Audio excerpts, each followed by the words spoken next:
Kebaya, knowledge, skills, traditions and practices has been successfully inscribed onto UNESCO's representative list of intangible cultural heritage of humanity. This is Singapore's first joint nomination and the largest for Southeast Asia to date. This joint nomination is a result of a collaborative effort between Brunei, Indonesia, Malaysia, Thailand and Singapore. And for the first time, these 5 nations have joined forces to recognize the Kebaya as a symbol of our shared history and our own unique cultural identity. The inscription is a symbol of unity and recognition. It allows us to see how we are actually very similar despite our diverse cultures and practices and traditions. It allows us to connect in the entire scheme of things that we are one as Southeast Asia. I am just as excited. Need to celebrate the costume or the outfit that we wear from generation passed down to generation, and now we are putting things together. I think it's something that will excite everybody lah. The kebaya is a blouse worn by women of various age groups and various diverse communities in Southeast Asia. The kebaya is to me a reminder of who I am, where I've come from, and what legacy do I want to leave behind. The kebaya is a very beautiful garment. We should try to let the young generation appreciate and wear it more often. We really hope that the kebaya wearing would be more common like in the past, where they actually wear it out daily. For me, the favorite thing is the fact that it is versatile. You know, with the opening in the center, and with the kebaya, there's no button, so you can adjust. If you want to have it fitting, to show off your figure, or you want to have it loose, you can always do that. When you see the kebayas, whether from different races, people may think that, oh, it's a garment. But when you add artistic designs like the embroideries or the Kalingram embroideries onto the garment, it elevates into an art form, which is a feast to the eyes. And recently, we customized a kebaya, a mother of a bride, and she put prawns, embroidery prawns. Then we were wondering why prawns. Then we understand that prawns, when you say it in a certain dialect, the sound is also means happiness. I think in Cantonese, they call prawns ha. So it's ha ha ha, means I'm very happy. Recently, we have a girl that came to me and said, oh, I want to customize a kebaya with Korean children, because I'm going to wear the kebaya to Korea and get married, and my husband is from Korea. So this goes to show that the designs can be limitless. You can do any designs as long as you feel close to that design and you want to make it personalized to your life.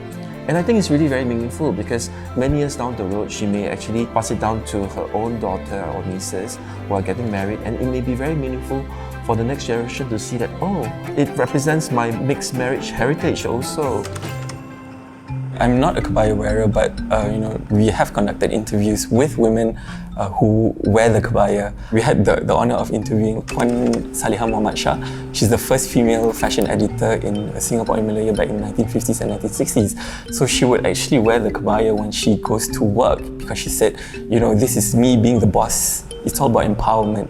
It actually makes me feel a little empowered, because it's got this slight boss feel to it. It's a little bit more formal, a little bit more sharp, but at the same time it keeps you very comfortable because it's literally tailored for this climate.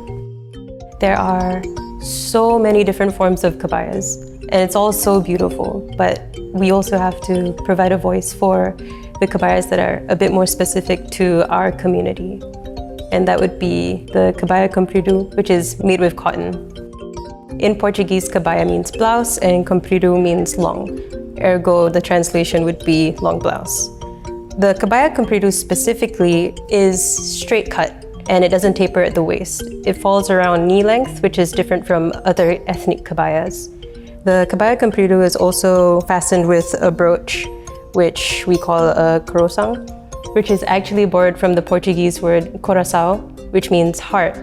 And this harkens back to when Portuguese men would gift their wives and fiancés little heart pendants as symbols of their love.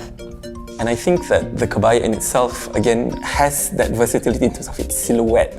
There's not just one type, which is the tight-fitted silhouettes. You have the looser types, you have the longer types of kebayas, made from many different types of textiles. So I think that in itself is very unique. I started dancing at very young age, during my secondary school time. I was introduced to different type of dance, folk dance, cultural dance, traditional dance, and also bangsawan. Before we learn the dance, we have to know the culture first.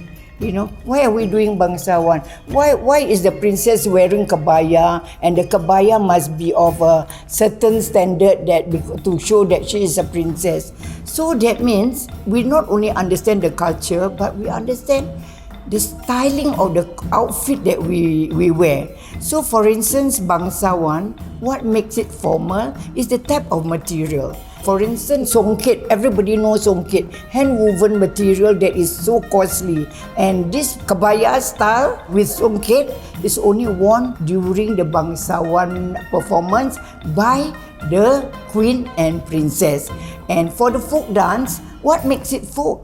But it's still kebaya. So it's cotton, batik sarung, not so colourful, and that is for paddy field dance and all that. So we allow these three, but you must know the foundation. How is the kebaya worn properly for different type of dance? The intangible value and tangible value of how you wear it at performances are very important and crucial for us to impart the knowledge to the young people. Wearing kebaya is central to peranakans, especially the nonyas in wayang peranakans, in festive occasions, in peranakan occasions. I would like to think that our takes on the kebaya allows for the next generation to be interested. Even if it's not the traditional silhouette, there is an interest on entry point in which they can come in and have a discussion with us. There has to be a certain level of reverence to the attire that you wear it, and actually it's guided by 6 aesthetic principles within the Malay world.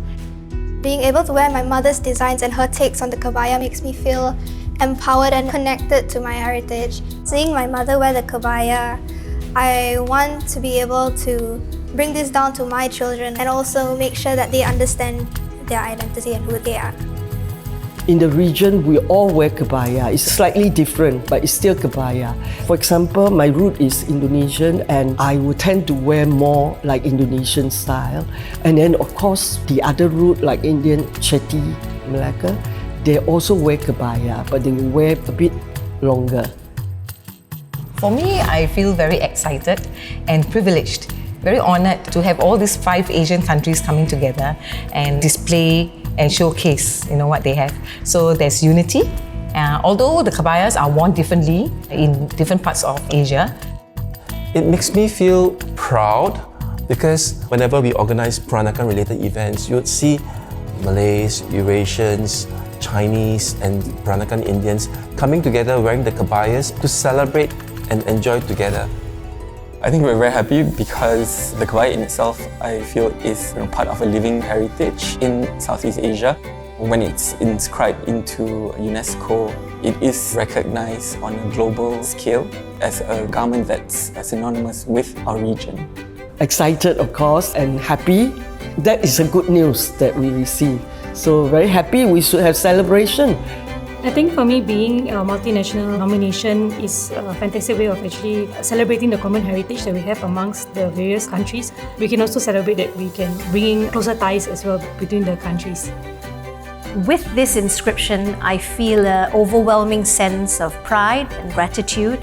I think the inscription is more than a recognition. It is an absolute celebration of what it means to be in this part of the world as someone with Southeast Asian heritage, that the kebaya is embraced as a symbol of unity, that it brings traditions and different intersections together despite our differences in the way traditions are lived. The kebaya continues to be actively produced and worn by many communities today. Besides recognizing its cultural significance, its inscription on the UNESCO list is also a chance to promote cross-cultural understanding and unity in Singapore and across the region. So let us celebrate this milestone and continue to cherish and safeguard our rich cultural heritage for generations to come.